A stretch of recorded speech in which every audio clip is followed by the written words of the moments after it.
এই জায়গাটায় ক্যানোয়িং করার পর আমাদের আবার অন্য একটি লোকেশনে নিয়ে যাওয়া হলো এই ক্যানোয়িং অ্যাক্টিভিটির জন্য।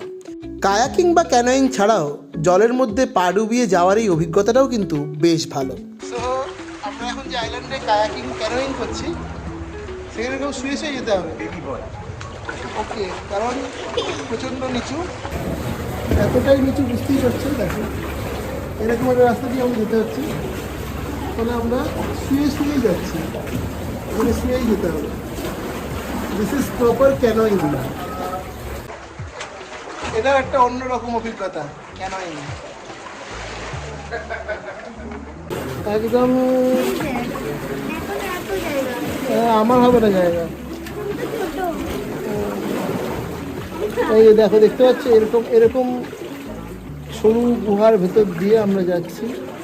ক্যানোয়িং ওটাতে করতে পারিনি, এইখানে খুব ইজিলি করতে পারছি। এটা একদম ক্লোজ, প্রচণ্ড ক্লোজ। হাত দিস না, হাত কেটে যেতে পারে বলেছে।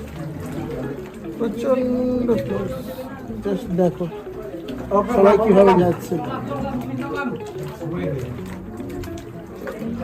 এই জায়গাটা তো একদম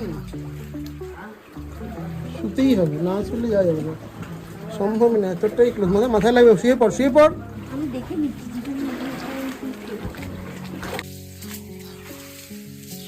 ক্লোজ যাচ্ছে, মোবাইলটা উঠিয়ে রাখতেও ভয় লাগছে এমন অবস্থা, এতটাই মাথায় লাগবে।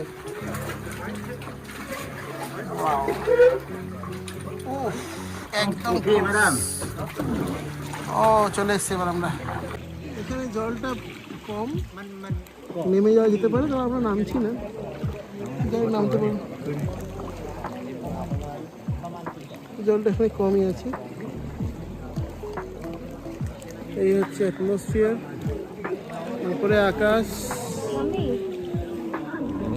এই জায়গায় নেমে কিছু ভালো ভালো ছবি তুলে নিতে কিন্তু একেবারেই ভুলবে না। এই ছবিগুলোই কিন্তু আজীবন রয়ে যাবে স্মৃতির পাতায়। কায়াকিংয়ের শেষে তোমাদের আরও 30 মিনিট দেওয়া হবে সমুদ্রের মাঝে সুইমিং করার জন্য।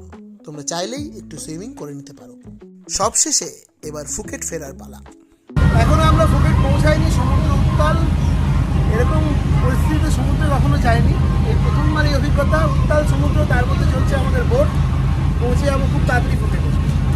বিগ বোটের এই সফর শেষ করে ঘরে ফিরতে তোমাদের বিকেল হয়ে যাবে। তারপর সামান্য রেস্ট করে তোমরা যদি মার্কেটিং করতে চাও তবে ফুকেটের নাইট মার্কেটটা একবার ঘুরে আসতে পারো। আর যদি তোমরা মার্কেট